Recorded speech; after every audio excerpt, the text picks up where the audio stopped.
ഉണ്ടാകട്ടെ. വീണ്ടും ഒരു പ്രാവശ്യമൂടെ ഈ നിലയിൽ ദൈവസഭയായിട്ട് പ്രിയപ്പെട്ടവരോട് ചേർന്ന് പ്രിയഭവനത്തിൽ നമുക്ക് ഒരുമിച്ച് കടന്നു വരുവാനും ദൈവത്തെ പാടി മഹത്വപ്പെടുത്തുവാനും ആത്മീയ കൂട്ടായ്മ അനുഭവിക്കുവാനും ഒരു സാവകാശം കൂടെ ദൈവം നൽകിയതോർത്ത് ദൈവത്തെ സ്തുതിക്കുകയും മഹത്വപ്പെടുത്തുകയും ചെയ്യുന്നു. അതിലുപരി ദൈവവചനത്തിന് മുമ്പാകെ നമുക്കായിരിക്കാനായിട്ട് ദൈവം അവസരം നൽകിയതോർത്ത് ദൈവത്തെ സ്തുതിക്കുന്നു. അല്പസമയത്തെ ചിന്തയ്ക്കായി ഒരു പുതിയ നിയമ വേദഭാഗത്തിലേക്ക് നമ്മുടെ ശ്രദ്ധയെ തിരിക്കുവാനായിട്ട് താല്പര്യപ്പെടുകയാണ്. മത്തായി എഴുതിയ സുവിശേഷം 25-ാം അധ്യായം അതിൻ്റെ 13-ാമത്തെ വാക്യം. മത്തായി എഴുതിയ സുവിശേഷം 25-ാം അധ്യായം അതിൻ്റെ 13-ാമത്തെ വാക്യം. അവിടെ നാം ഇങ്ങനെ വായിക്കുന്നു: ആകയാൽ നാളും നാഴികയും നിങ്ങൾ അറിയായക കൊണ്ട് ഉണർന്നിരിക്കും. ആകയാൽ നാളും നാഴികയും നിങ്ങൾ അറിയായക കൊണ്ട് ഉണർന്ന് ഇരിക്കും. ഈ സന്ധ്യയിൽ ദൈവിക ശബ്ദം എനിക്കും നിങ്ങൾക്കും ഒരുപോലെ കേൾക്കുവാൻ തക്കവണ്ണം ദൈവം നമ്മോട് സംസാരിക്കേണ്ടതിനായിട്ട് ദൈവസന്നിധിയിൽ നമുക്ക് പ്രാർത്ഥനയോടുകൂടി ആയിരിക്കാം. ഒരു വളരെ ചെറിയ ഒരു വേദഭാഗമാണ് നാം വായിച്ച് കേൾക്കുവാനായിട്ട് ഇടയായിത്തീർന്നത്. തൻ്റെ ഒലിവുമല കർത്താവ് ഭൂമിയിലായിരുന്നപ്പോൾ തൻ്റെ ഒലിവുമല പ്രഭാഷണത്തിലൂടെ ആ ഒലിവുമല പ്രഭാഷണത്തിൻ്റെ ഭാഗമായിട്ട് തൻ്റെ അരുമശിഷ്യന്മാരോട് അന്ത്യ കാലഘട്ടത്തിൽ അഥവാ അന്ത്യകാലത്ത് സംഭവിക്കുവാൻ പോകുന്ന സംഭവ വികാസങ്ങളെക്കുറിച്ച് ഒരു സീരീസ് ഓഫ് ഉപമകളിലൂടെ അഥവാ ഒരു ഉപമകളുടെ പരമ്പരയിലൂടെ അവരോട് സംസാരിക്കുന്ന അല്ലെങ്കിൽ അവർക്ക് കാര്യങ്ങളെ വ്യക്തമാക്കി കൊടുക്കുന്ന വസ്തുതകളാണ് 25-ാം അധ്യായത്തിൻ്റെ 25-ഉം 24-ഉം 25-ഉം അധ്യായങ്ങളിലായിട്ട് നമുക്ക് കാണുവാനായിട്ട് സാധിക്കുന്നത്. ആ ഉപമകളുടെ പരമ്പരയിൽ പെട്ട ഒരു ഉപമയാണ് 25-ാം അധ്യായത്തിൻ്റെ 1 മുതൽ 13 വരെയുള്ള വാക്യങ്ങളിൽ നാം വായിക്കുന്ന മണവാളനെ എതിരേൽക്കുവാൻ പുറപ്പെട്ടതായിരിക്കുന്ന 10 കന്യകമാരുടെ ഉപമ. 25-ാം അധ്യായത്തിന്റെ 1-ാം വാക്യത്തിൽ കർത്താവ് ഇങ്ങനെയാണ് പറയുന്നത്: സ്വർഗരാജ്യം മണവാളനെ എതിരേൽപ്പാൻ വിളക്കെടുത്തുകൊണ്ട് പുറപ്പെട്ട 10 കന്യകമാരോട് സദൃശ്യം.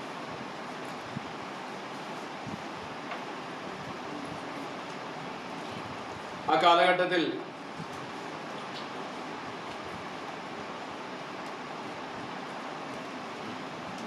യഹൂദന്മാരുടെ ഇടയിൽ നടക്കുന്നതായിരുന്ന വിവാഹത്തെ അല്ലെങ്കിൽ ആ വിവാഹത്തോട് ചേർത്തുകൊണ്ടാണ് കർത്താവ് ഈ ഒരു ഉപമ തൻ്റെ ശിഷ്യന്മാരോട് പറയുന്നതായിട്ട് കാണുവാനായിട്ട് സാധിക്കുന്നത്.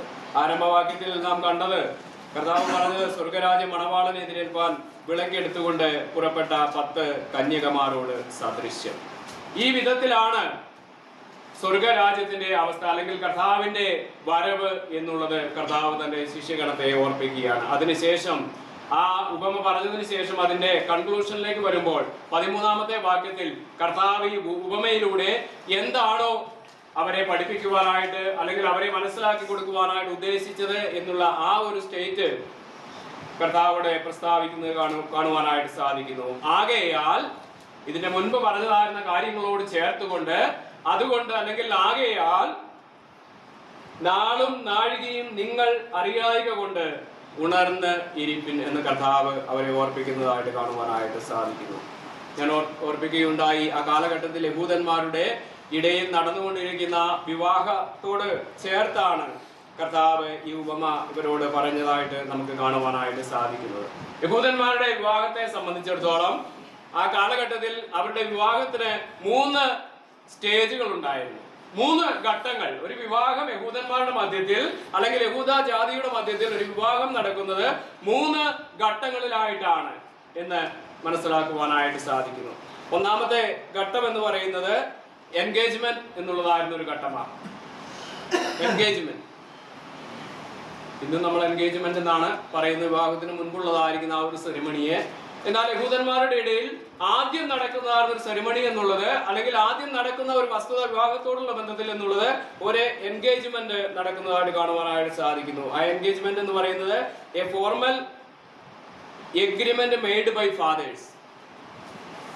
ആ എൻഗേജ്മെന്റ് എന്നതുകൊണ്ട് ഉദ്ദേശിക്കുന്നത്, അല്ലെങ്കിൽ അതിലൂടെ നടക്കുന്നത് എന്ന് പറയുന്നത്, രണ്ട് പിതാക്കന്മാർ തമ്മിലുള്ളതായിരിക്കുന്ന ഒരു ഔപചാരികമായിരിക്കുന്ന എഗ്രിമെന്റ്, ഒരു ഉടമ്പടി അവിടെ നടത്തപ്പെടുന്നതായിട്ട് കാണുവാനായിട്ട് സാധിക്കും. രണ്ടാമത്തെ ഘട്ടം എന്ന് പറയുന്നത് ബിട്രോത്തൽ, വിവാഹ നിശ്ചയം എന്നുള്ളതാണ്. എൻഗേജ്മെന്റ് കൂടാതെ അടുത്തതായിരുന്ന ഒരു സ്റ്റേജും കൂടെ യഹൂദന്മാരുടെ മധ്യത്തിൽ അവിടെ വിവാഹത്തോടുള്ള ബന്ധത്തിൽ നടക്കുകയാണ് ബിട്രോത്തൽ. അതിനകത്ത് നടക്കുന്നതെന്ന് പറഞ്ഞാൽ ceremony where mutual promises are made. അവർ തമ്മിലുള്ളതായിരിക്കുന്ന ഒരു പ്രോമിസ് അഥവാ വാഗ്ദത്തങ്ങൾ, തമ്മിലുള്ളതായിരുന്ന വാഗ്ദത്തങ്ങൾ അവർ തമ്മിൽ കൈമാറുന്നതായിട്ട് കാണുവാനായിട്ട് സാധിക്കും. ഇതാണ് ആ കാലഘട്ടത്തിൽ നടന്നുകൊണ്ടിരുന്ന, യഹൂദന്മാരുടെ മധ്യത്തിൽ നടന്നുകൊണ്ടിരുന്ന വിവാഹത്തിന്റെ രണ്ടാമത്തെ ഘട്ടം എന്ന് പറയുന്നത്. മൂന്നാമത്തെ ഘട്ടമാണ് അടുത്തത് എന്തായിരിക്കും? ബിട്രോത്തൽ കഴിഞ്ഞ, എൻഗേജ്മെന്റ് കഴിഞ്ഞാൽ പിന്നെ മാരേജ്. മൂന്നാമത്തെ ഘട്ടത്തിലാണ് യഹൂദന്മാരുടെ വിവാഹത്തോടുള്ള ബന്ധത്തിൽ മാരേജ് എന്നുള്ളതായിരുന്ന ആ ഒരു സെറിമണി നടക്കുന്നത്.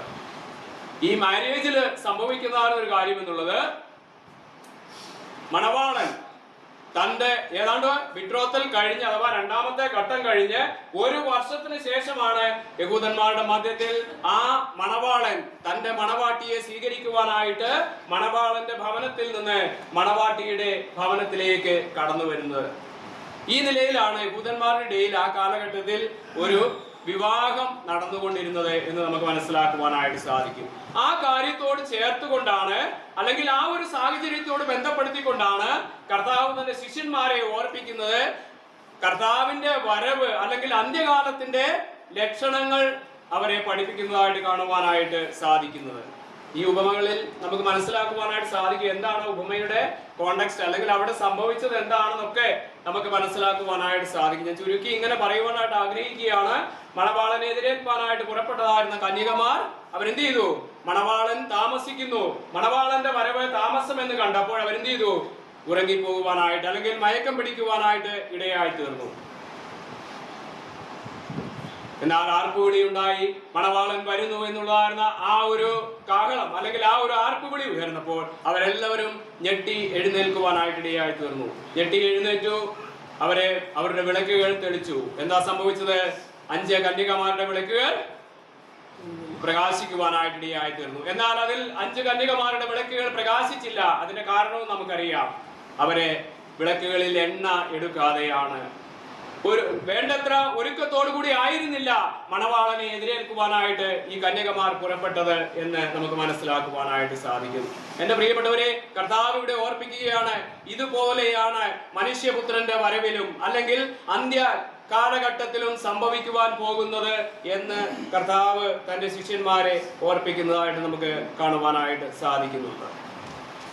ഈ 10 കന്യകമാർ എന്നുള്ളത് ഒരു പക്ഷേ വേദപണ്ഡിതന്മാർ പറയുന്നത് ഈ മണവാട്ടിയെ സഹായിക്കുവാനായിട്ട്, മണവാട്ടിയെ അസിസ്റ്റ് ചെയ്യുവാനായിട്ട് അവളോടുകൂടെ പുറപ്പെട്ടതായിരുന്ന ആളുകളായിരിക്കാം എന്നാണ് നമുക്ക് അനുമാനിക്കുവാനായിട്ട് സാധിക്കുന്നത്. എന്തായാലും അതിൽ 5 കന്യകമാരെ കുറിച്ച് നാം വായിക്കുന്നത് 5 പേർ ബുദ്ധിയുള്ളവരായിരുന്നു. അവർ വളരെ ഒരുക്കത്തോടുകൂടെ, വളരെ പ്രിപ്പറേഷനോടുകൂടെ ആ മണവാളനെ എതിരേൽക്കുവാനായിട്ട് കടന്നുപോയതായിട്ട്, പുറപ്പെട്ടതായിട്ട് കാണുവാനായിട്ട് സാധിക്കും. എന്നാൽ അവരിൽ 5 പേര് ഫൂളിഷ് ബ്രൈഡ് ഗ്രൂംസ് ആയിരുന്നു, അല്ലെങ്കിൽ ഫൂളിഷ് മെയ്ഡ്സ് ആയിരുന്നു എന്ന് കാണുവാനായിട്ട് സാധിക്കുന്നു. കന്യകമാരായിരുന്നു എന്ന് നമുക്ക് കാണുവാനായിട്ട് സാധിക്കുന്നുണ്ട്. എന്തായാലും ചില ആളുകൾ ഈ ഉപമയെ, അല്ലെങ്കിൽ കർത്താവ് പറയുന്ന ഈ ഒരു പാരബിളിനെ ദൈവ സഭയുടെ ഉൾപ്രാവണത്തോട് ചേർത്ത് വ്യാഖ്യാനിക്കുന്നതായിട്ട് നമുക്ക് കാണുവാനായിട്ട് സാധിക്കുന്നുണ്ട്. എന്നാൽ ദൈവവചനം പഠിക്കുമ്പോൾ, ഈ ഭാഗങ്ങൾ വായിക്കുമ്പോൾ, തിരുവചനം വായിക്കുമ്പോൾ നമുക്ക് മനസ്സിലാക്കുവാൻ കഴിയുന്ന, അല്ലെങ്കിൽ നാം മനസ്സിലാക്കേണ്ടതായിരിക്കുന്ന, അല്ലെങ്കിൽ നാം ഉൾക്കൊള്ളേണ്ടതായിരുന്ന ഒരു വസ്തുത എന്നുള്ളത്, ഇത് ഇസ്രായേലിനോടുള്ള ബന്ധത്തിലാണ് കർത്താവ് ഈ ഉപമ പറയുന്നത് എന്നുള്ളതാണ്. ഇവിടെ പറയുന്നതായിരുന്ന മണവാട്ടി എന്നുള്ളത് ഇസ്രായേൽ ആണ് എന്ന് നമുക്ക് മനസ്സിലാക്കുന്നതാണ് ഏറ്റവും ബെറ്റർ എന്ന്. അതിനുള്ള കാരണം എന്നുള്ളത്, ഈ ഉപമകളെല്ലാം, ഈ ഉപമകളുടെ പരമ്പരകളിലെല്ലാം ആരെ കുറിച്ചാണ് പറയുന്നത്? ഇസ്രായേലിനോടുള്ള ബന്ധത്തിലാണ്. ദൈവസഭയെ കുറിച്ചുള്ള പരാമർശങ്ങളല്ല ഇവിടെ നമുക്ക് കാണുവാനായിട്ട് സാധിക്കുന്നത്. ഇസ്രായേലിനോട് ബന്ധപ്പെടുത്തിയാണ് കർത്താവ് ഈ ഉപമകളെല്ലാം പറയുന്നത് എന്ന് കാണുവാനായിട്ട് സാധിക്കും. അതുകൊണ്ട് തന്നെ ഈ കാര്യം കർത്താവ് പറയുന്നത് ദൈവസഭയോടുള്ള ബന്ധത്തിലല്ല, ആ കാലഘട്ടത്തിൽ ഇസ്രായേലിന്റെ മധ്യത്തിലുള്ള സാഹചര്യങ്ങളോട് ബന്ധപ്പെടുത്തി ഇസ്രായേലിനോടുള്ള ബന്ധത്തിൽ മണവാളൻ കർത്താവായിരുന്ന യേശു ക്രിസ്തു ആണ് എന്ന് നമുക്ക് മനസ്സിലാക്കുവാനായിട്ട് സാധിക്കും. എന്നാൽ ഇവിടെ പറയുന്ന മണവാട്ടി ആരാ? ഇസ്രായേലാണ്, ദൈവസഭയല്ല, ഇസ്രായേൽ ആണ് എന്ന് നമുക്ക് മനസ്സിലാക്കുവാനായിട്ട് സാധിക്കും. അതിന്റെ കാരണവും ഞാൻ പറയുകയുണ്ടായി. ഇസ്രായേലിനോട് ചേർത്താണ് ഈ ഉപമകളെല്ലാം കർത്താവ് പറയുന്നതായിട്ട് നമുക്ക് കാണുവാനായിട്ട് സാധിക്കുന്നത്. എന്താ കർത്താവ് ഇസ്രായേലിനോടുള്ള ബന്ധത്തിൽ പറയുന്നത്? ഇസ്രായേൽ കർത്താവിനെ, ഈ ഇസ്രായേലിന്റെ വീണ്ടെടുപ്പ് എന്ന് പറയുന്നത്, അല്ലെങ്കിൽ ഇസ്രായേൽ കർത്താവിനെ സ്വീകരിക്കുന്നത് എന്ന് പറയുന്നത് സഭയോ ചേർക്കുവാനായിട്ട് കർത്താവ് വരുമ്പോഴല്ല, പിന്നെയോ മഹാപീഡന കാലഘട്ടം കഴിഞ്ഞതിന് ശേഷം കർത്താവ് ഇസ്രായേലിന്റെ മധ്യത്തിലേക്ക് വരുന്ന ആ വരവിനെ കുറിച്ചാണ് ഇവിടെ പറയുന്നത് എന്ന് കാണുവാനായിട്ട് സാധിക്കുന്നുണ്ട്. പക്ഷേ ഒരു കാര്യം വ്യക്തമാണ്, ഒരു വ്യക്തി മഹോപദ്രവ കാലഘട്ടത്തിന് ശേഷമാണ് ജീവിക്കുന്ന വ്യക്തിയാണ് എങ്കിലും, അല്ല സഭാ കാലഘട്ടത്തിൽ ജീവിക്കുന്ന വ്യക്തിയാണെങ്കിലും, അവനോടുള്ള ബന്ധത്തിൽ കർത്താവിനോട് കൂടെ പോകുവാനായിട്ട്, അല്ലെങ്കിൽ മണവാളനെ എതിരേൽക്കുവാനായിട്ടുള്ളതായിരുന്ന മുഖാന്തരം എന്ന് പറയുന്നത് എന്താ? കർത്താവിൽ വിശ്വസിക്കുക അഥവാ രക്ഷിക്കപ്പെടുക എന്നുള്ളതാണ്. ഇസ്രായേൽ കർത്താവ് വരുമ്പോൾ അവരെ അംഗീകരിക്കുമോ ഇല്ലയോ എന്നുള്ളത് ഒരു ചോദ്യമാണ്. ആ ചോദ്യത്തിന് കർത്താവ് പറയുന്ന ഉത്തരം, ഈ ഉപമയിലൂടെ കർത്താവ് പറയുന്ന ഉത്തരം എന്നുള്ളത്, ചില ആളുകൾ കർത്താവിൽ വിശ്വസിച്ച് ദൈവരാജ്യത്തിലേക്ക്, സ്വർഗരാജ്യത്തിലേക്ക് പ്രവേശിക്കുവാനായിട്ട് ഇടയായിത്തീരും. എന്നാൽ കർത്താവ് പറയുന്നത് അവരിൽ ചില ആളുകൾ വിശ്വസിക്കുവാനായിട്ട് ഇടയായിത്തീരുകയില്ല എന്നുള്ളതാണ്. എന്റെ പ്രിയപ്പെട്ടവരെ, ഈ ഉപമ കർത്താവ് പറഞ്ഞതിന് ശേഷം അവരോട് പറയുകയാണ്, ആകയാൽ നാളും നാഴികയും നിങ്ങൾ അറിയായിക കൊണ്ട് ഉണർന്ന് ഇരിപ്പിൻ. നാളും നാഴികയും അറിയായിക കൊണ്ട് നിങ്ങൾ ഉണർന്നിരിപ്പിൻ. പുതിയ നിയമ കാലഘട്ടത്തിൽ ജീവിക്കുന്നതായിരുന്ന, ഈ കൃപായുഗത്തിൽ ജീവിക്കുന്നതായിരിക്കുന്ന ദൈവമക്കളായ നമ്മോടുള്ള ബന്ധത്തിലും ഇത് ബാധകമാണ്. കർത്താവിന്റെ വരവ് ഏത് സമയത്ത് എന്നുള്ളത്, അവന്റെ മധ്യാകാശ വരവ്, തന്റെ സഭയെ ചേർക്കുവാനായിട്ട്, താൻ വീണ്ടെടുത്തതായിരുന്ന തന്റെ ജനത്തെ ചേർക്കുവാനായിട്ട് അവൻ മടങ്ങി വരുന്നത് ഏത് സമയത്ത് എന്നുള്ളത് നമുക്ക് ആർക്കും അറിയുവാൻ കഴിയുന്ന ഒരു വസ്തുതയല്ല എന്ന് നമുക്ക് കാണുവാനായിട്ട് സാധിക്കുന്നുണ്ട്. ഈ അധ്യായത്തിൽ തന്നെ കർത്താവ് പറയുന്നുണ്ട്. 24-ാം അധ്യായത്തിന്റെ 35-ാമത്തെ വാക്യം, 36-ാമത്തെ വാക്യം, ആ നാളും നാഴികയും സംബന്ധിച്ചോ എന്റെ പിതാവ് മാത്രമല്ലാതെ ആരും സ്വർഗത്തിലെ ദൂതന്മാരും പുത്രനും കൂടെ അറിയുന്നില്ല. തിരുവഴുത്തിലുടനീളം ഈ ഒരു കാര്യം, പ്രത്യേകിച്ച് പുതിയ നിയമ വേദഭാഗങ്ങളിൽ ഈ കാര്യം വ്യക്തമാക്കുന്നു, അല്ലെങ്കിൽ ഈ ഒരു തീം വ്യക്തമാക്കുന്നത് നമുക്ക് കാണുവാനായിട്ട് സാധിക്കുന്നു. കർത്താവിന്റെ വരവിനോടുള്ള ബന്ധത്തിൽ ആ വരവിന്റെ സമയം എന്നുള്ളത് എന്താ? അൺനോണാ, അത് അജ്ഞാതമാണ്. അത് ആർക്കും അറിയാത്തതായിരുന്ന, പിതാവായിരുന്ന ദൈവത്തിന് മാത്രം അറിയുന്ന ഒരു വസ്തുതയാണ് എന്ന് നമുക്ക് അവിടെ കാണുവാനായിട്ട് സാധിക്കുന്നുണ്ട്. യേശുക്രിസ്തു ഏത് സമയത്ത് വരുമെന്നുള്ളത് ആർക്കും അറിയുവാൻ കഴിയാത്തതായിരിക്കുന്ന ഒരു വസ്തുതയാണ്. എന്നാൽ നാം മനസ്സിലാക്കേണ്ട ഒരു വസ്തുത എന്നുള്ളത്, കർത്താവ് ഏത് സമയത്ത് വരും എന്ന് അറിയുന്നില്ല. അതുകൊണ്ട് നാം എന്ത് ചെയ്യണം? റെഡി ആയിരിക്കണം. Always be ready. ഏത് സമയത്ത് കർത്താവ് വന്നാലും ആ മണവാളനെ എതിരേൽക്കുവാനായിട്ട്, കർത്താവിനെ എതിരേൽക്കുവാനായിട്ട് ദൈവത്തിന്റെ ജനം ഒരുക്കമുള്ളവരായിട്ട് ഇരിക്കണം. വിജിലന്റ് എന്നാ പറയുന്നത്, ഓർ കീപ്പ് വാച്ച്. നാം ജാഗ്രതയുള്ളവരായിരിക്കണം, സൂക്ഷിക്കുന്നവരായിരിക്കണം എന്ന് ദൈവത്തിന്റെ വചനം നമ്മെ ഓർമ്മിപ്പിക്കുന്നതായിട്ട് മനസ്സിലാക്കുവാനായിട്ട് സാധിക്കുന്നു. കാരണം കർത്താവിന്റെ വരവ് ഏത് സമയത്ത് എന്നുള്ളത് ഞാൻ നിങ്ങളും അറിയുന്നില്ല. ഒരു പക്ഷേ ഇന്ന് കർത്താവ് വരാം. ഇന്ന് കർത്താവ് വരികയാണെങ്കിൽ ഒരു ദൈവപൈതലിനെ സംബന്ധിച്ചിടത്തോളം അവന്റെ ജീവിതം ആ നിലയിൽ ഒരുക്കമുള്ളതായിരിക്കണമെന്ന് ദൈവം ആഗ്രഹിക്കുകയാണ്. ഏത് സമയത്ത് കർത്താവ് വന്നാലും, ഏത് സമയത്ത് മണവാളൻ വന്നാലും അവനെ എതിരേൽക്കുവാനായിട്ട് അവൻ ദൈവമക്കൾ ഒരുക്കമുള്ളവരായിരിക്കണം. 24-ാം അധ്യായത്തിന് 36-ാം വാക്യങ്ങൾ വായിച്ചു. കർത്താവ് തന്റെ ഈ ഒരു പ്രഭാഷണത്തിൽ പല സ്ഥലങ്ങളിലായിട്ട് ഈ കാര്യം ഓർമ്മിപ്പിക്കുന്നതായിട്ട് കാണുവാനായിട്ട് സാധിക്കുന്നു. 24-36 അതിപ്പോ വായിച്ചത് 42-ാമത്തെ വാക്യം. നിങ്ങളുടെ കർത്താവ് ഏത് ദിവസത്തിൽ വരുന്നു എന്ന് നിങ്ങൾ അറിയായ്മ കൊണ്ട് ഉണർന്നിരിക്കും. 50-ാം വാക്യം. 50 ദാസൻ നിരൂപിക്കാത്ത നാളിലും അറിയാത്ത നാഴികയിലും യജമാനൻ വന്ന് അവനെ ദണ്ഡിപ്പിച്ചു. അവന് കൗരഭക്തിക്കാരോട് കൂടെ പങ്കു കൽപ്പിച്ചു. ഓക്കെ, നിലയാത്ത നാഴികയിൽ യജമാനൻ വരും. 2 പത്രോസ് 3:10. പത്രോസ് എഴുതിയ ലേഖനം 2 പത്രോസ് 3-ാം അധ്യായം 10-ാമത്തെ വാക്യം.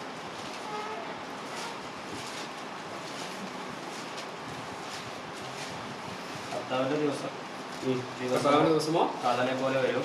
അത് ആകാശം കർത്താവിന്റെ ദിവസമോ കള്ളനെ പോലെ വരും. തിരുവഴുത്തിലുടനീളം ഈ ഒരു തീം നമുക്ക് കാണുവാനായിട്ട് സാധിക്കും. കർത്താവിന്റെ ദിവസത്തിന്റെ പ്രത്യേകത എന്നുള്ളത് അത് ആർക്കും അറിയാത്തതായിരുന്ന ഒരു സമയമാണ്. അതിന്റെ നാളും നാഴികയും ആർക്കും മനസ്സിലാക്കുവാനായിട്ട്, അല്ലെങ്കിൽ സ്വർഗത്തിലെ പിതാവിനല്ലാതെ ആർക്കും അറിയുകയില്ല എന്ന് തിരുവഴുത്ത് നമ്മെ ഓർപ്പിക്കുന്നതായിട്ട് കാണുവാനായിട്ട് സാധിക്കും. അതുകൊണ്ട് നാം ചെയ്യേണ്ടതാണ് ഉത്തരവാദിത്വം, ദൈവ മക്കളുടെ ഉത്തരവാദിത്വം എന്നുള്ളത് നാം കർത്താവിൽ വിശ്വസിക്കുന്നവര് ആയിരിക്കണം എന്നുള്ളതാണ്. അത്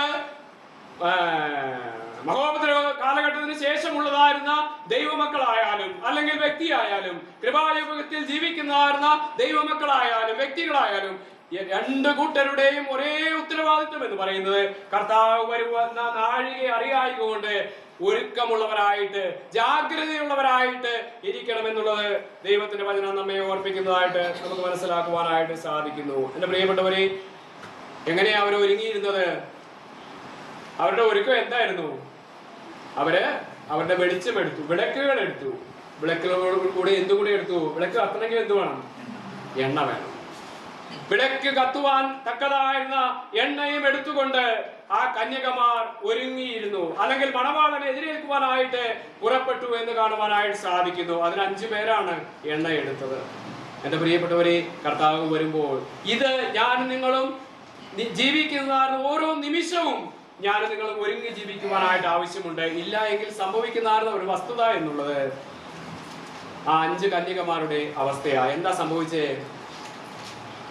അവസാനം മണവാളൻ വരുന്നു എന്ന ആർപ്പുവിളി കേട്ടപ്പോൾ അവര് എഴുന്നേറ്റു, അവരുടെ വിളക്കുകൾ തെളിച്ചു. ബുദ്ധിയില്ലാത്ത 5 പേര് അവരുടെ വിളക്കുകൾ എന്ത് ചെയ്തില്ല?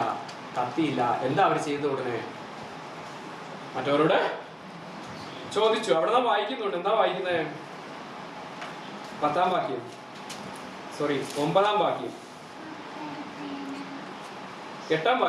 എന്നാൽ ബുദ്ധിയില്ലാത്തവർ ബുദ്ധിയുള്ളവരോട്, ഞങ്ങളുടെ വിളക്ക് കെട്ടുപോകുന്നത് കൊണ്ട് നിങ്ങളുടെ എണ്ണയിൽ കുറെ ഞങ്ങൾക്ക് തരുവീൻ എന്ന് പറഞ്ഞു. ഞങ്ങളുടെ വിളക്ക് കെട്ടുപോകുന്നത് കൊണ്ട് നിങ്ങളുടെ എണ്ണയിൽ കുറെ ഞങ്ങൾക്ക് തരുവീൻ എന്ന് പറഞ്ഞു. അതിന് മറുപടി എന്താ അവർ പറഞ്ഞതെന്ന് നാം വായിക്കുന്നുണ്ട്. എന്റെ പ്രിയപ്പെട്ടവരെ, കർത്താവിന്റെ വരവെങ്കിൽ ഇത് ആ നിമിഷത്തിൽ നമുക്ക് നേടുവാൻ കഴിയുന്ന ഒരു വസ്തുതയല്ല.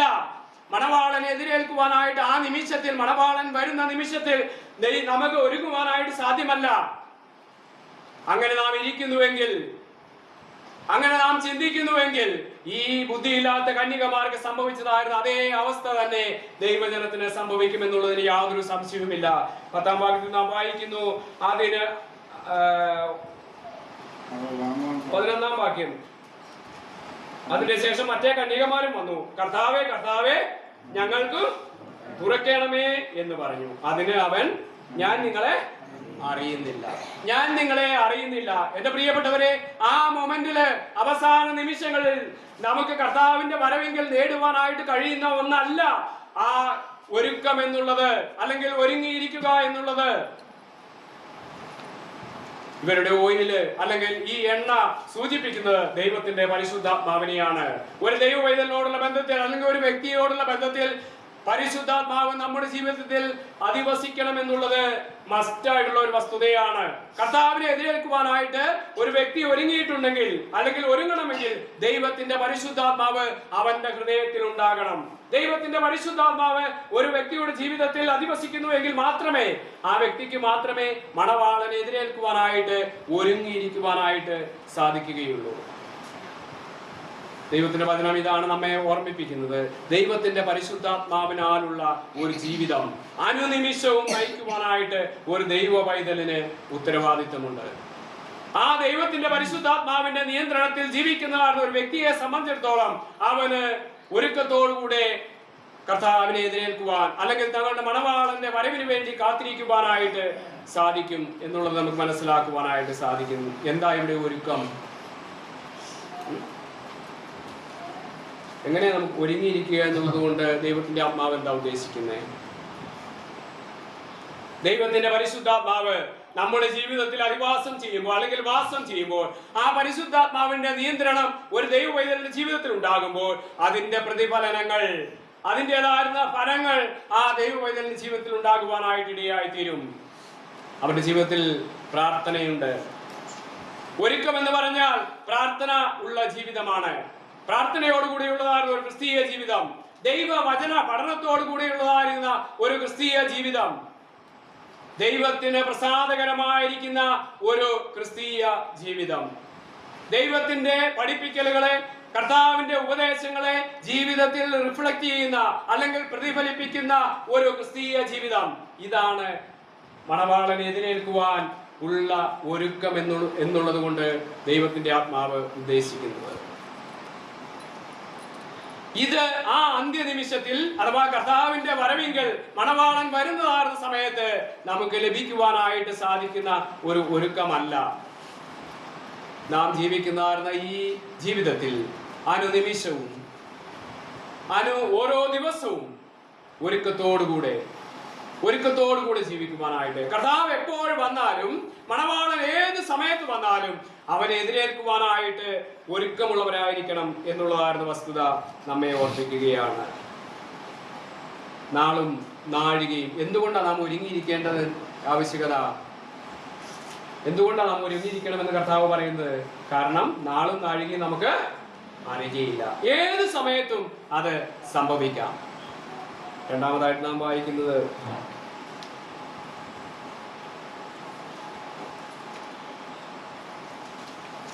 ഒന്ന്, നാളെ നമ്മൾ അറിയുന്നില്ല. രണ്ടാമത്, നാഴിക നമ്മൾ അറിയുന്നില്ല എന്നുള്ളതാണ്. ആ ഒരു നിമിഷം പോലും നമുക്ക് മനസ്സിലാക്കുവാനായിട്ട് സാധിക്കുകയില്ല. എൻ്റെ പ്രിയപ്പെട്ടവരെ, എന്തുകൊണ്ടാ കർത്താവ് ഈ നാളും നാഴികയും അറിയിക്കാതിരിക്കുന്നത്? അല്ലെങ്കിൽ ദൈവം എന്തുകൊണ്ടാ ഇതിനെ ഒരു മർമ്മമായിട്ട് അല്ലെങ്കിൽ ഇതിനെ ഒരു രഹസ്യമായിട്ട് വെച്ചിരിക്കുന്നത്?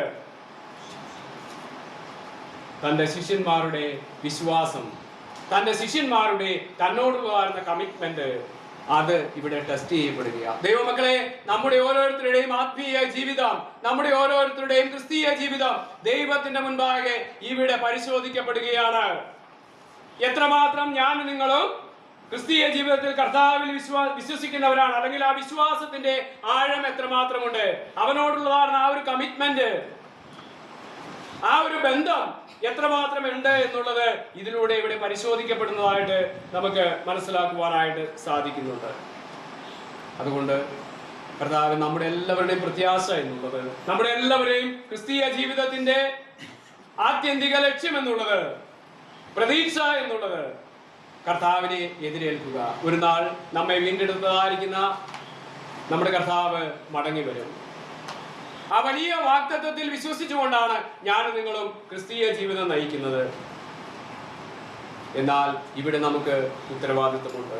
ആ കർത്താവ് വരുമ്പോൾ കർത്താവിനെ എതിരേൽക്കുവാനായിട്ട് നാം പോകണമെങ്കിൽ നാം ഒരുക്കമുള്ളവരായിട്ട് ഇരിക്കണം. ആ ഒരുക്കത്തിൽ ഉൾപ്പെടുന്നതായിരുന്ന കാര്യം, ദൈവത്തിന്റെ പരിശുദ്ധാത്മാവ് നമ്മുടെ ഹൃദയത്തിൽ വസിച്ച് ദൈവത്തിൻ്റെതായ പ്രാർത്ഥനയോടുകൂടെ ദൈവസന്നിധിയിൽ ജീവിക്കുന്ന, ദൈവവചന പഠനത്തോടുകൂടെ അനുദിനവും ദൈവസന്നിധിയിൽ ജീവിക്കുന്ന കർത്താവിൽ ആ നിലയിൽ നമുക്ക് ലഭിക്കുന്നതായിരുന്ന കർത്താവിന്റെ പഠിപ്പിക്കലുകളെ നമ്മുടെ വ്യക്തിപരമായ ജീവിതങ്ങളിൽ മറ്റുള്ളവർക്ക് കാണുവാൻ തക്കവണ്ണം പ്രതിഫലിപ്പിക്കുന്നവരായിട്ട്, അല്ലെങ്കിൽ റിഫ്ലക്ട് ചെയ്യുന്നവരായിട്ട്, കർത്താവിന് പ്രസാദകരമായിരുന്ന ഒരു ജീവിതം നയിക്കുന്നവരായിട്ട് നാം ജീവിക്കുന്നുവെങ്കിൽ നാം ഒരുക്കമുള്ളവരാണ് എന്ന് നമുക്ക് പറയുവാനായിട്ട് സാധിക്കും. തീർച്ചയായിട്ടും കർത്താവിന്റെ വരവെങ്കിൽ കാഹള ശബ്ദം കേൾക്കുമ്പോൾ നാം മണവാളനെ എതിരേൽക്കുവാനായിട്ട് നമുക്കിടയായിത്തീരും എന്നുള്ളത് നമുക്ക് മനസ്സിലാക്കുവാനായിട്ട് സാധിക്കുന്നു. ഈ ഒരു അൺസർട്ടനിറ്റി അല്ലെങ്കിൽ ഈ ഒരു സമയം അറിവില്ലായ്മ എന്നുള്ളത് നമ്മുടെ ക്രിസ്തീയ ജീവിതത്തിന്റെ ഒരു ടെസ്റ്റിംഗ് ആണെന്നുള്ളത് ഞാൻ നിങ്ങളും മനസ്സിലാക്കുവാനായിട്ട് ആവശ്യമുണ്ട് പ്രിയപ്പെട്ടവരെ. 24 ഇനി എന്താണ് ഈ ഒരുക്കുമെന്ന് ഈ ശിഷ്യന്മാരോട് തന്നെ കർത്താവ് പറയുന്നുണ്ട്. 24-ാം അധ്യായത്തിന്റെ 36-ാം വാക്യം ഒന്ന് വായിച്ച്. ആ നാളും നാഴികയെ സംബന്ധിച്ചോ എന്റെ പിതാവ് മാത്രമേ. സോറി, 25-ന്റെ 31. 25-ന്റെ 31. മനുഷ്യപുത്രൻ തന്റെ തേജസ്സോടെ സകല വിശുദ്ധ ദൂതന്മാരുമായി വരുമ്പോൾ അവൻ തന്റെ തേജസ്സിന്റെ സിംഹാസനത്തിൽ ഇരിക്കും. സകല ജാതികളെയും അവന്റെ മുമ്പിൽ കൂട്ടും. അവൻ 35 എനിക്ക് വിശന്നു, നിങ്ങൾ ഭക്ഷിക്കാൻ തന്നു. ദാഹിച്ചു, നിങ്ങൾ കുടിക്കാൻ തന്നു.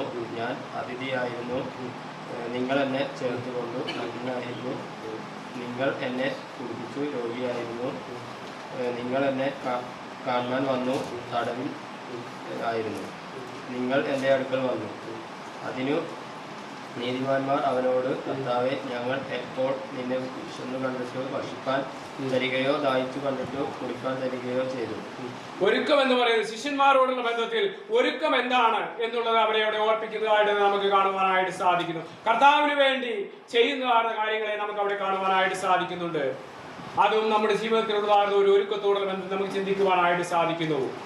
കർത്താവ് നമ്മുടെ ജീവിതത്തിലൂടെ എന്തിനു വേണ്ടി ഈ ഭൂമിയിൽ നമ്മെ ആക്കിയിരിക്കുന്നു, ആ ഒരു ഉത്തരവാദിത്തങ്ങൾ നമ്മുടെ ജീവിതത്തിൽ നിവർത്തിക്കുന്നത് നാം ഒരുക്കമുള്ളവരാണെന്നുള്ളത് തെളിയിക്കുന്നതായിട്ട് നമുക്ക് കാണുവാനായിട്ട് സാധിക്കുന്നുണ്ട്.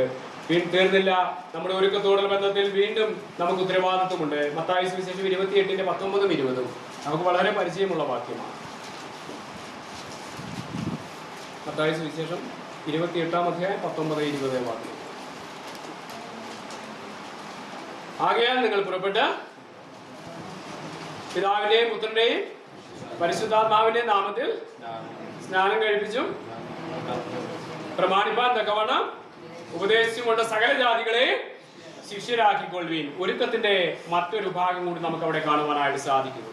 മണവാളനെ എതിരേൽക്കുവാനായിട്ട് ഒരുങ്ങിയിരിക്കുന്ന തന്റെ ശിഷ്യഗണത്തോടുള്ള ബന്ധത്തിൽ അല്ലെങ്കിൽ ദൈവമക്കളോടുള്ള ബന്ധത്തിൽ നമ്മുടെ ഒരുക്കത്തിൽ ഉൾപ്പെടുന്ന ഒരു കാര്യമാണ് കർത്താവിന്റെ കൽപ്പന ജീവിതത്തിൽ നിറവേറ്റുക എന്നുള്ളത്. നാം വായിച്ചതാണ് 13-ാം വാക്യം ഒരു ഡയറക്റ്റ് കൽപ്പനയാണ് കേട്ടോ. കർത്താവ് ദൈവജനത്തോട് തന്റെ ശിഷ്യഗണത്തോട് നേരിട്ട് പറയുന്ന ഒരു ഡയറക്റ്റ് കൽപ്പന, ഒരു കമാൻഡാണ് എന്ന് മനസ്സിലാക്കുവാനായിട്ട് സാധിക്കും. നിർബന്ധമായും ഒരു ദൈവവൈതൽ തന്റെ ജീവിതത്തിൽ പാലിക്കേണ്ടതായിരിക്കുന്ന അനുഷ്ഠിക്കേണ്ടതായ ഒരു കൽപ്പനയായിട്ട് നമുക്കതിനെ കാണുവാനായിട്ട് സാധിക്കും. എന്റെ പ്രിയപ്പെട്ടവരെ, നമ്മുടെ ഒരുക്കം കർത്താവ് നമ്മെ എന്തിനു വേണ്ടി ആക്കിയിരിക്കുന്നോ, ഏതൊരു ഉദ്ദേശത്തിന് വേണ്ടി ഭൂമിയിൽ നമ്മെ നിലനിർത്തിയോ ആ ഉദ്ദേശങ്ങൾ നിവർത്തിക്കപ്പെടുന്നുവെങ്കിൽ അത് നമ്മുടെ ഒരുക്കത്തിന്റെ പ്രതിഫലനമാണ് എന്ന് നമുക്ക് മനസ്സിലാക്കുവാനായിട്ട് സാധിക്കുന്നു. അബ്രഹാമിനോടുള്ള ബന്ധത്തിൽ നാം വായിക്കുന്നുണ്ട്. വ്യക്തമായിരുന്ന ഒരു ഉദാഹരണം അബ്രഹാമിൽ നമുക്ക് കാണുവാനായിട്ട് സാധിക്കുന്നു. എബ്രായ ലേഖനം 11-ാം അധ്യായം നാം വായിക്കുന്നു, വിശ്വാസത്താൽ അബ്രഹാം വാഗ്ദത്ത ദേശത്ത് ഒരു അന്യദേശത്ത് എന്ന പോലെ പാർത്തു. എന്തായിരുന്നു അവന്റെ പ്രതീക്ഷ? അവന്റെ പ്രതീക്ഷ എന്തായിരുന്നു? അടുത്ത വാക്യത്തിൽ, ദൈവം ശില്പിയായി നിർമ്മിച്ചതും അടിസ്ഥാനങ്ങളുള്ളതുമായ ഒരു ഭവനത്തിനായി അവൻ കാത്തിരുന്നു എന്ന് നമുക്ക് കാണുവാനായിട്ട് സാധിക്കുന്നു. എന്റെ പ്രിയപ്പെട്ടവരെ, നമ്മുടെ വാസസ്ഥലം എന്നുള്ളത്, നമ്മുടെ പൗരത്വം എന്നുള്ളത് സ്വർഗത്തിലാണ്. നാം ഇവിടെ ശാശ്വതവാസികളല്ല. ഓരോ നിമിഷവും ഈ ഭൂമിയിൽ ഞാനും നിങ്ങളും ജീവിക്കുമ്പോൾ ഈ ഒരു ചിന്ത നമ്മെ ഭരിക്കുവാനായിട്ട് ഇടയാക്കിയിരുന്നു. തീർന്നില്ല, 1-ാം നൂറ്റാണ്ടിലെ വിശ്വാസികളെ സംബന്ധിച്ചിടത്തോളം, ദൈവമക്കളെ സംബന്ധിച്ചിടത്തോളം അവരെങ്ങനെയുള്ളവരായിരുന്നു?